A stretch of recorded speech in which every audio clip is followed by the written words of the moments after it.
This decree was buried in a footnote, and it changes everything we thought we knew. In June 2026, the Taliban Ministry of Vice and Virtue quietly issued a ban on private smartphone use across Afghanistan. No press conference, no public debate, just a single paragraph buried in a routine directive. But inside that paragraph was a decision that would sever the digital lifeline for 10 million women, collapse a fragile telemedicine network, and put thousands of mothers and newborns at risk. The world barely noticed. Until now.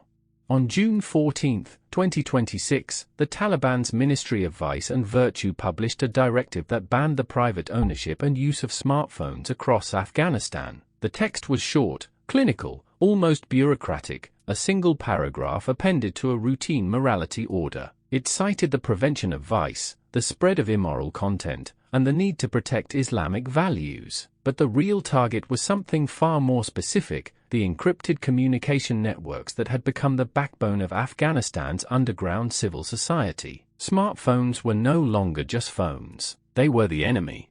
Fozona is a midwife in the remote valleys of Daikundi province. For 3 years, she has coordinated maternal care across 10 villages using nothing more than a smartphone and WhatsApp. She schedules emergency deliveries, sends ultrasound images to doctors in Kabul, and alerts families when a mother goes into labor. Before smartphones, women in her region died in childbirth at rates among the highest on Earth. After smartphones, the maternal mortality rate in her network dropped by 40%. Now, the Taliban has declared her lifeline illegal.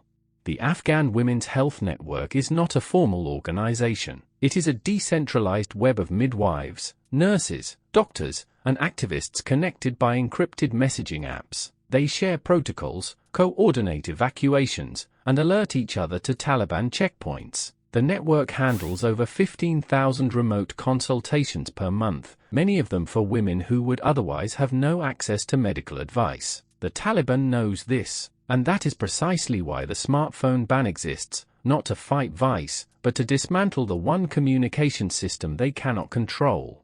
Afghanistan's four major telecom providers, Afghan Wireless, Roshan, MTN, and Etisalat, now face an impossible choice: comply with the ban and lose millions of subscribers, or resist and risk violent reprisal. Roshan alone serves over 6 million customers, many of whom rely on smartphones for banking, education, and healthcare. The ban threatens to collapse the telecom sector entirely, but the Taliban's Ministry of Communications has already warned, any provider caught enabling smartphone use will have its license revoked and its towers seized. International humanitarian NGOs have condemned the ban in unusually blunt terms. The World Health Organization called it a direct threat to maternal health. Doctors Without Borders warned it would undo years of progress in telemedicine. The UN Assistance Mission in Afghanistan issued a statement saying the ban violates the right to health and freedom of expression. But none of these organizations have operational leverage inside Taliban-controlled territory. Their protests are public, but their power is limited. The ban remains in force.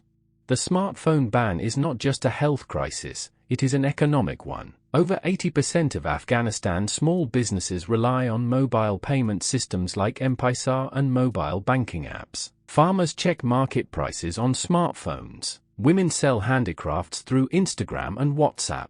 The informal economy, which accounts for nearly 70% of Afghanistan's GDP, runs on mobile data. By banning smartphones, the Taliban has effectively criminalized the country's last functioning economic engine. The result, a deeper depression in an already collapsed economy.